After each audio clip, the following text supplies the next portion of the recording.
May 2002, and a new day dawns for the world of soccer. For the first time, the World Cup comes to Asia. And for the first time, two nations co-host the world's favourite tournament. Almost 200 nations started out on the journey, but only 32 arrived. After a glorious qualifying campaign, Ireland was amongst them, back on the world's biggest stage. I suppose the first one I remember would be 1990. Obviously, with Ireland being involved, I think it was the first World Cup they were involved in. So I remember all the games there, whether watching them at home with the family or watching them in the pub with the family. It was a great experience. The buzz was really on by then, having had 88, and then suddenly we were at a World Final. You know, it went so quickly that you look back and you think, my gosh, yeah, because people bring up different stories about it. But as a young lad, I probably was guilty of not enjoying it as much as I should have, and it went past as quickly. You know, the memories aren't there for me. I'm amazed, you know, that I got to a World Cup at 35, and in the month or two beforehand, I really wanted to enjoy every bit of it and to have as much positive memories as I could.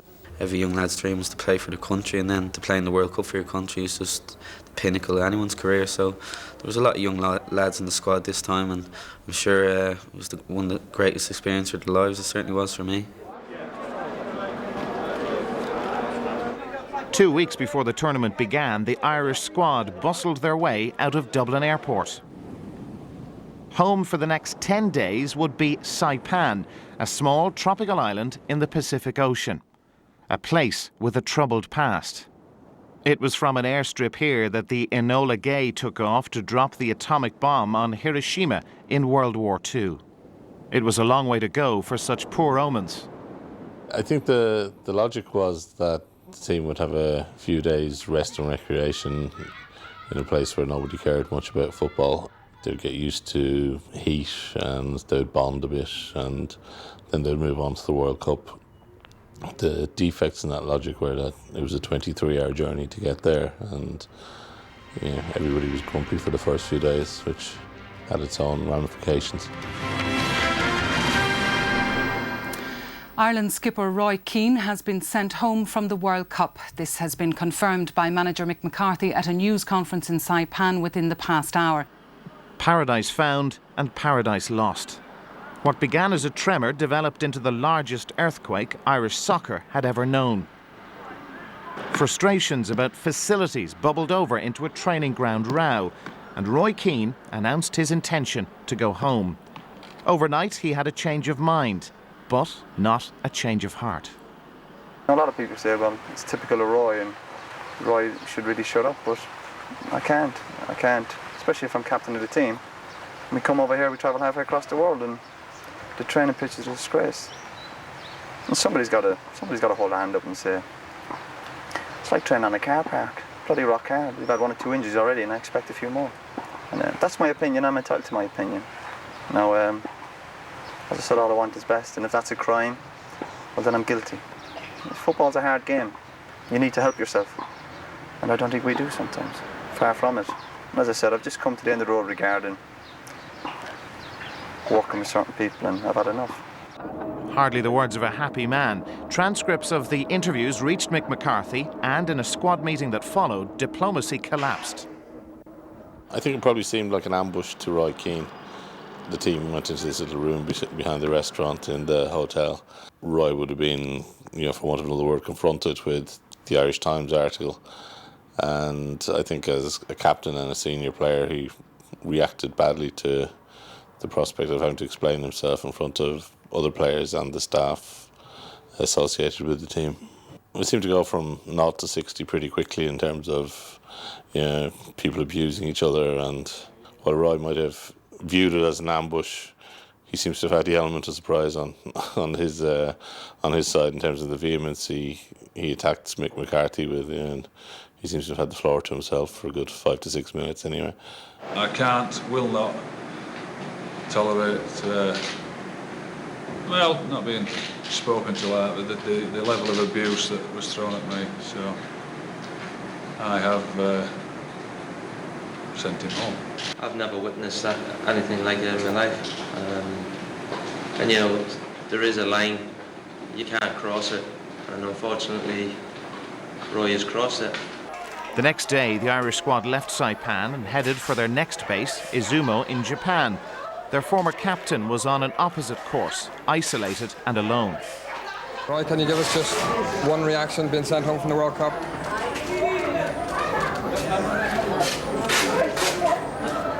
I think the team left Saipan and in a state of shock and continued to be that way. This is a guy who got an honorary doctorate in his hometown 2 weeks beforehand, who'd almost dragged the team on his back through the qualifying process. And here they were getting to the business end of the World Cup, and he was on his way home. And it started to dawn on people that, there was no Roy Keane. Mr. Keane, how does it feel to be back home? Are you tired after the journey? What's the name of the dog, Roy? What do you call the dog?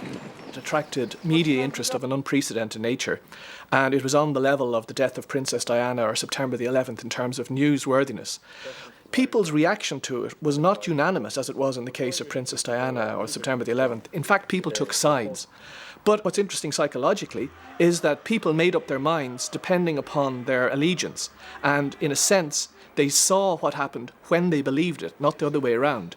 So in other words, if you were a Roy Keane fan, everything that he did made sense and was justifiable. If you were a McCarthy fan, similarly. But the irony was, nobody knew the full facts. But that didn't stop us from taking sides and drawing conclusions. Come back, Roy Keane!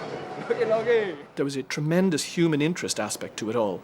And that brought in people who had no knowledge whatsoever about football were suddenly taking sides about McCarthy versus Keane because they could identify with the type of people portrayed on the screen. Two strong, forceful people, neither of whom would back down. It's now almost a week since those first reports began to emerge from the Ireland World Cup training camp in Saipan. Captain Roy Keane, perhaps the world's greatest midfield player, certainly the player most responsible for Ireland's qualification for the World Cup finals, was threatening to abandon the side at the very moment he was needed most. This evening, in his first major television interview since his dismissal, Roy Keane speaks about the events which led to his departure from Ireland's World Cup squad. What happened to me last week, I wouldn't wish it on anybody. I felt I deserved better. No, of course I lost my temper. People will tell you that, people who know me, but people make me out to be a monster and I'm a loner, and that's nonsense, absolute nonsense. But as I said, what happened last week will live with me for a long time. If you thought that they'd take you back, that the players wanted you back... Take me back? Yeah. What do you mean if they take me back? If they thought that they'd love to have you in the team, that Mick McCarthy was prepared to bury the hatchet with you, that he was prepared to apologise, to meet you halfway, that the players wanted you back, what would Roy Keane, the guy who pulls on a green jersey, do? I really don't know. Because I can't see it happening. It's hurting you, this? Oh, of course it's hurting me. Dead right it is.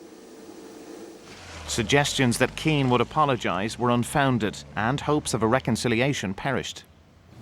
I can't affect the way people have supported either party.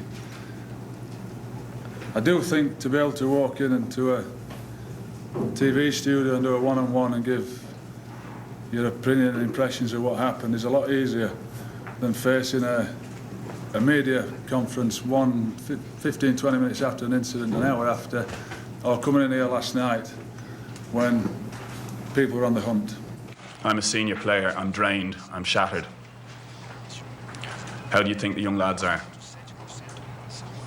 One of them today, when we issued this statement, we walked onto the bus training, one of the young lads, who I won't name, said, I watched the World Cup in 1990, I always wanted to be it. Is this it? And I think it's reached the end now. The players, especially the younger players, can't take any more. It had to come to this.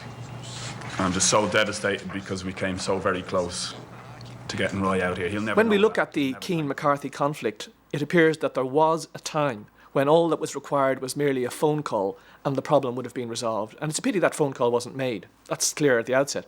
But the solution sometimes can appear simple, but when you've got emotion deeply invested in it, then it's not easy for that solution to emerge. Leading up to Japan, obviously, it wasn't great, especially in Saipan, all the troubles going on. So I'd say, speaking for myself, and I'd say Robbie as well, we didn't really enjoy that.